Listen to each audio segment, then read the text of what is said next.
Allina Health is proud to support your Loons as the official healthcare provider of Minnesota United. Every day, we provide expert care to keep the team in top form on match day. All across Minnesota and western Wisconsin, you can find the same dedicated providers just a short drive away. It's expert care when and how you need it. Schedule your visit at allinahealth.org today. Allina Health, all together better.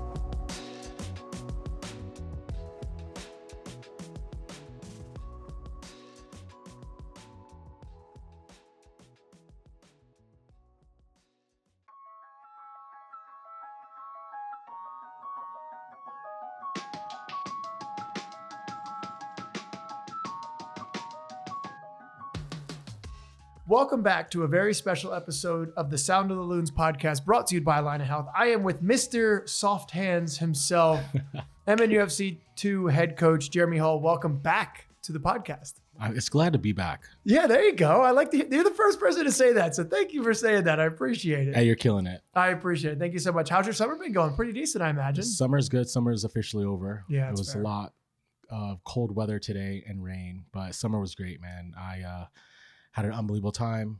We worked, we trained, family time. It was all good. That's great. We're going to dive into the team and go through, what was an incredibly successful season for a variety of different reasons. But again, just outside of that, as a family doing well, I know that we're trying to soak up the last little bit of like decently warm weather. I know today it was a little bit rainy, kind of Portlandish, as we both know. But, did you guys get it? Did you guys get to go anywhere over the course of the busy season? Did you travel a little bit or no? No, we were grinding, with our schedule, and it's totally different from the first teams and how those line up. We were here working and playing games. So it was fun. I think as a competitor, it's what we do. It was a good summer, successful summer. So can't complain. Yeah, of course. And so take a lot of the fans, and I know the fans have been following. It's been an incredibly successful season. The playoffs are here. We haven't started yet, but we're gearing up for that. But just take us through a little bit of an elevator pitch of the season. Then we'll kind of dive in through a different bit of, sections of the season, and then talk about yourself and your growth and your staff and how that has really come together. And again, to be,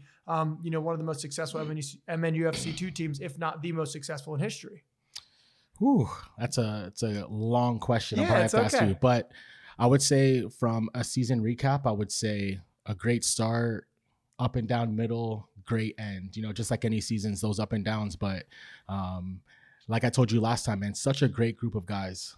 First and foremost, you talk about culture is the big buzzword, I guess, but we wanted to bring in really good guys that were also really good players. And so I think we hit that on the head from start to finish. And so the season was fun, just like anything. I talked about it being up and down. There was we started off flying in a really good moment and didn't get some of the results, but it was good learning for us, right? Found some results, dropped some results, and then I felt like the real defining moment for us was when we went down to St. Louis and we kind of got battered there, 4-0. It was a tough result, but the 10 games that came after that, we were, for me, just the way we played, the way we grew there.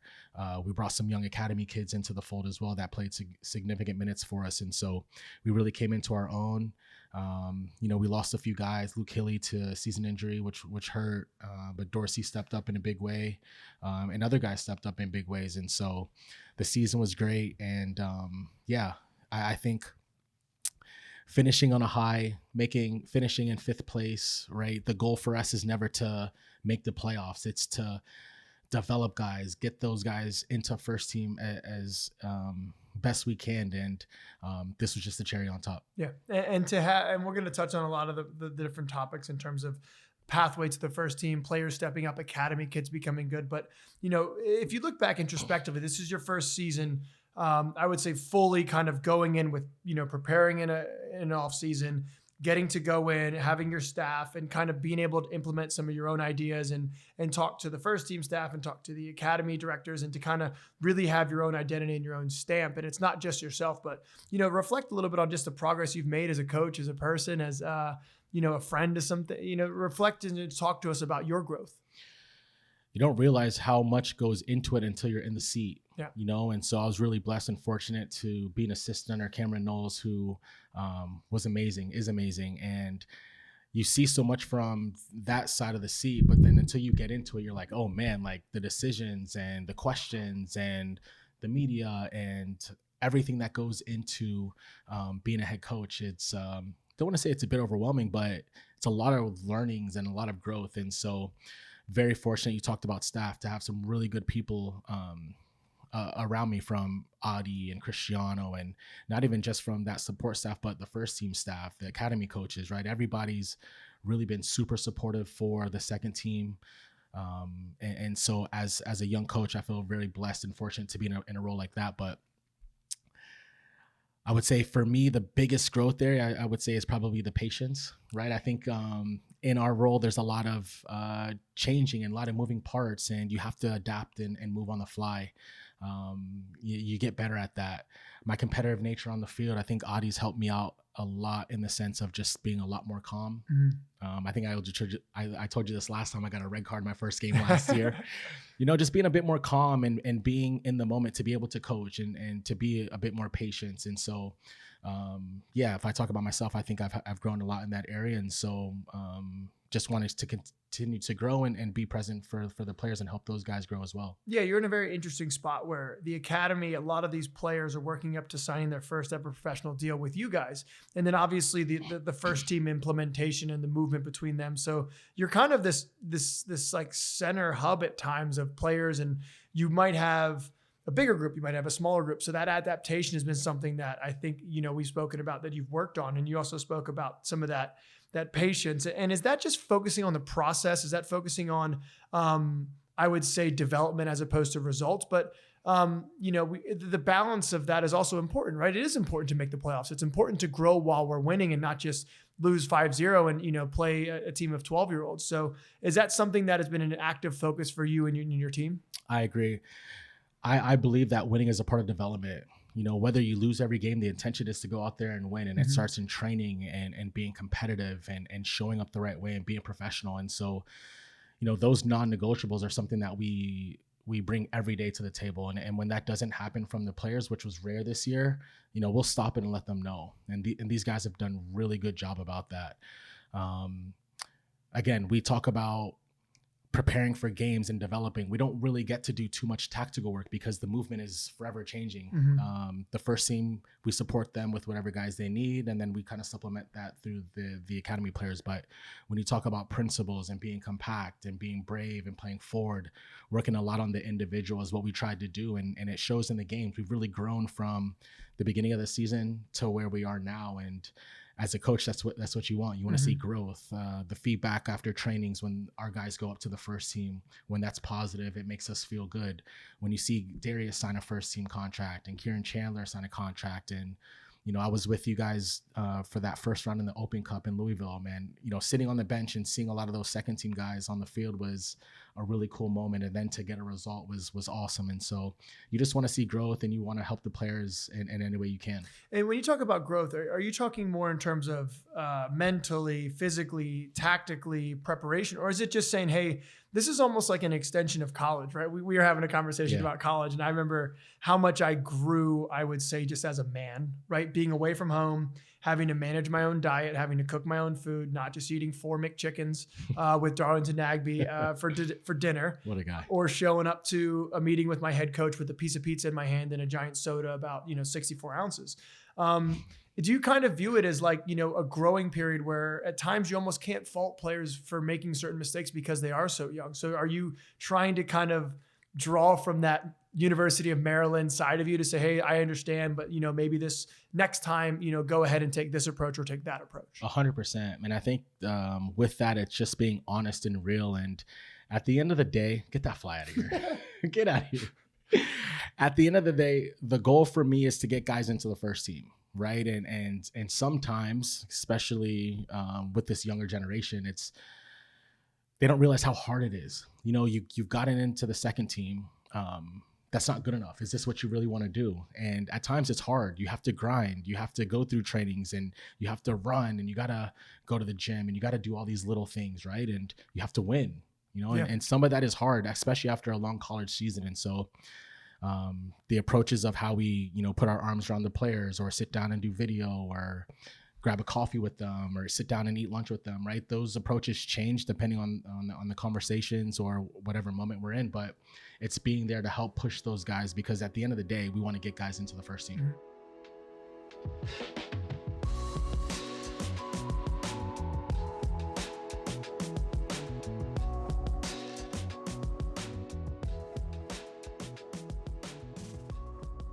At Target, we're ready to cheer with the hometown fans and gear you up for an epic season.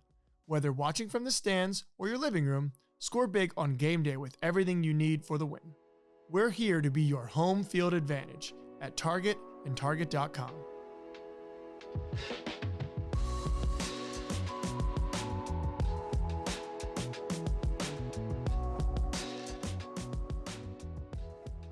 And when you talk about just growth, you specifically touched on the St. Louis game. And in a lot of MLS seasons, typically, and seemingly for years, when there's a lot of excitement and when there's new faces and new energy, a lot of times you come out hot and you get a lot of results come the first 5, 6, 7 games, and you're in a position and you're doing great. And it essentially that kind of sizzles out a little bit as the season goes for a variety of different reasons. Can you take us into your team's mindset during that time? After that game, and you said it kind of really sparked you guys and pushed you towards a positive second half of the season. Was it meetings? Was it heart-to-hearts? Was it, individual sessions? Was it, just conversations? But maybe that, if it's a players only one, maybe you weren't privy to that. But take us into that, because that does require a lot of patience, and especially being someone who I know you want to put a jersey on and you want to get on the field with them, but you can't necessarily do that. Just take us into that moment, because again, I think I remember that game specifically, and then it was just all uphill from there. Yeah, I'll never forget it. And I think this is where, the first team coaches really help us and support us, right? And talk to us and show us that the process isn't about wins and losses. It's about how do we develop. That game, I think for me was the only game I would say all year where we just didn't show up, right? We didn't show up to fight. And that's the first thing you have to do with any game, right? You have to fight. St. Louis is a really good team. They're an older team. They're an experienced team. They have a beautiful stadium that they play in, a great crowds that they play in. And, we just didn't fight in that game. We're a good team. There's moments where you watch the game back. We had chances. We could have scored. We could have prevented some of their goals, but we just didn't fight. And so after that game, we had the conversation in the locker room that, this wasn't good enough. To be a pro, to be a top pro, you have to fight, you have to run, you have to do all those little things that don't show up on the stat sheet. And so the conversation in the locker room was said. We came back this week, and we had some conversations and meetings where Khalid actually spoke to our group, Amos spoke to our group, and I think it was just known from the players. I think they felt it from themselves that wasn't how we've played all year, and that wasn't the standard that we've talked about and set. And so, yeah, I think the next game after that was Houston, and we came out flying. We ended up tying and winning the PK, but sometimes you need those lessons to kind of wake you up a bit, right? I think maybe we were a bit complacent. Maybe there were some other factors that fell into why we performed that way. But again, me being the head coach and wanting these guys to succeed, just have to draw the line in the sand and say, this isn't good enough, whether you're hurting or not. Like, we have to go out and we have to compete. And so really happy with the boys' response from that. Like I said, like the last 10 games of the season, we've really shown up. Yeah, and you can only control the controllables. And I know that's such a cliche thing, and I hate saying it, but it's so true though. It is, right? It is. You can always go out and question someone's quality at times, their decision making, their positioning, but you should never question their effort or their heart. That needs to be the bare minimum, day in, day out. That should just be the minimum standard threshold to just get into the team. And then obviously you could say, hey, this person, inverted wingers, blah, blah, blah. You can kind of go down that route. Do you think that was their first, like, holy shnikes, that we're professionals now? This isn't college. Like, it sounds like, when you involve a lot of figures around the club, is that a situation where maybe there was this, okay, well, now I have to take even more responsibility. I'm not just playing for Louisville or Akron or Maryland anymore. This is bigger than that. Yeah, I would think so. And I think when you look at the opponent, St. Louis, it's a really good team. Like I said, some of those players played in the first team. Some of those players have played MLS games. They're older, an older team. And so that opponent, maybe it was like, wow, like this is the standard moving forward, whether I'm in a first team, whether I'm in a USL club. And so, like I said, fair play to the boys. They really responded in a good way. Yeah, that's awesome. And you say the boys, and there's been a variety of different players throughout the course of the year. Do you know how many players have featured for your team? It must be mid-30s, I want to say almost. There's a big number of players. Yeah, I don't know the number to a T, but I would say that, right? We've had some academy kids come in. We've had some first team guys come down depending on the day and what they need, and our own second team guys. So definitely a good, healthy number. Yeah. So let's touch on some of the academy guys. We're talking, the name Justin's come up. I know Max, I think, was the youngest debutant, if I'm not mistaken. So just take us through, no one, not singling out, but there's been a bunch of academy players that have shown growth and then gotten rewarded by that by getting significant and meaningful minutes with you. Yeah, I even think going into last year, we had a lot of academy guys play significant minutes just with how our roster was built.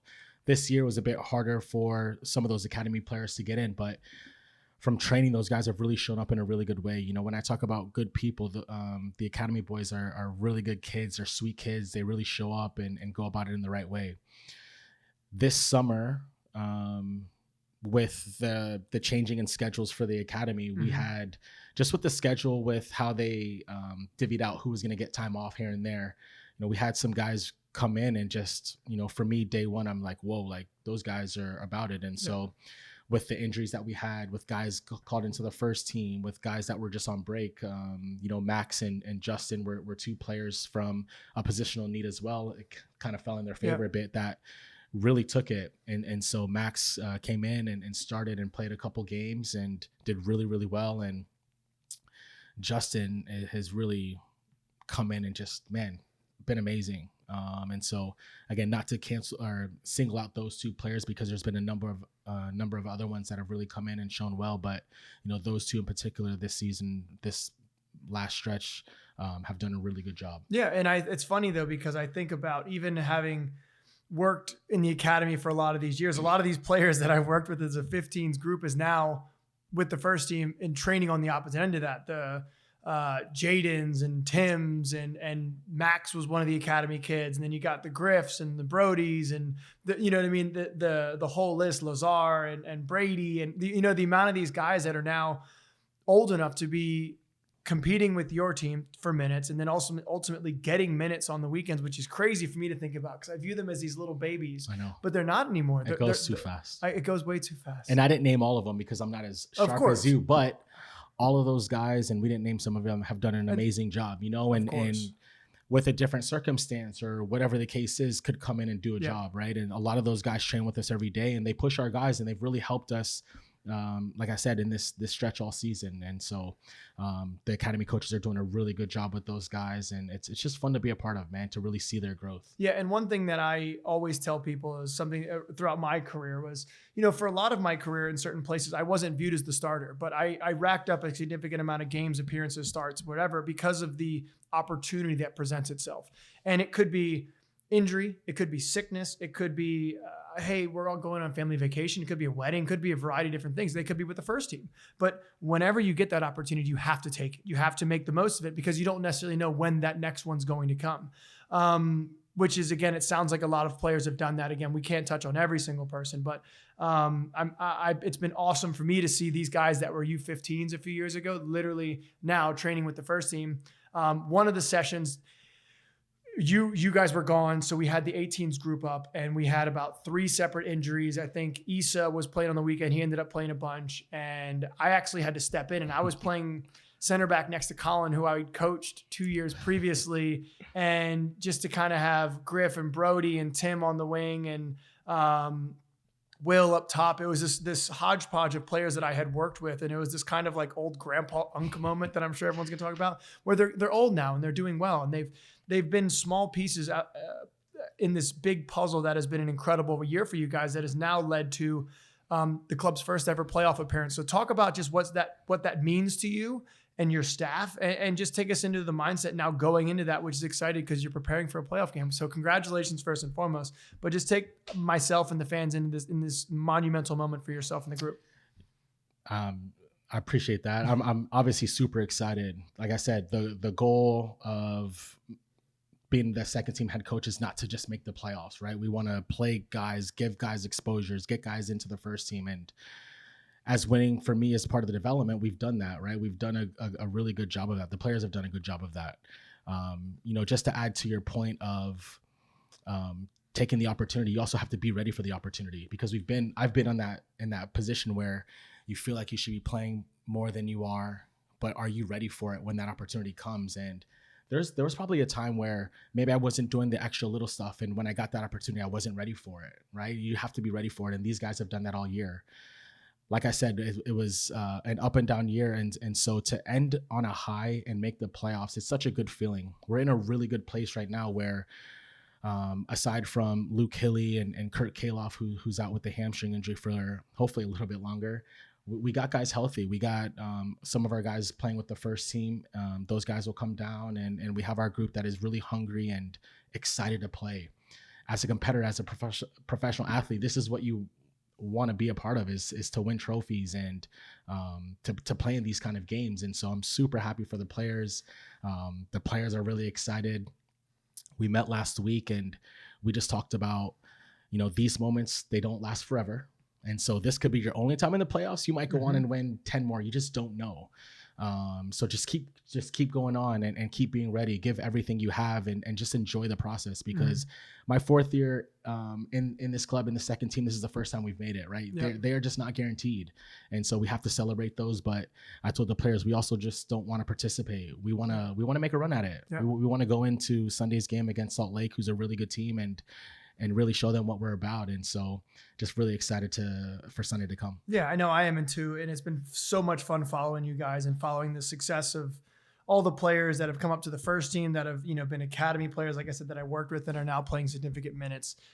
It's just awesome to see. And again, kudos to you guys and your staff for putting the players in a position, but also for them to take that, because there's a lot of, I would say there's a lot of thought and input behind the scenes that goes into this that necessarily the players and the fans don't see.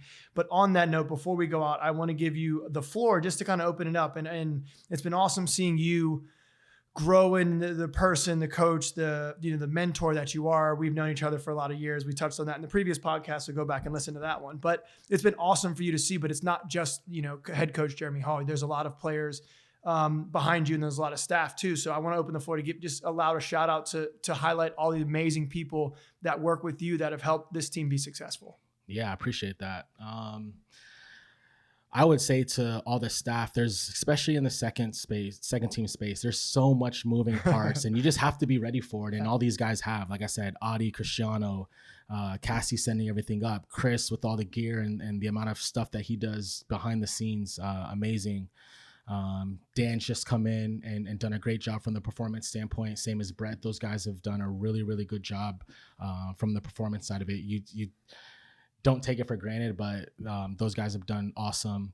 Fergie, Amos, Alex Moriecki, Rolfie, right? Jono, like all of those guys have played a different part in the second team, whether they've physically been on the field with us or we've been in meetings or they've been at our games. They've helped us with training.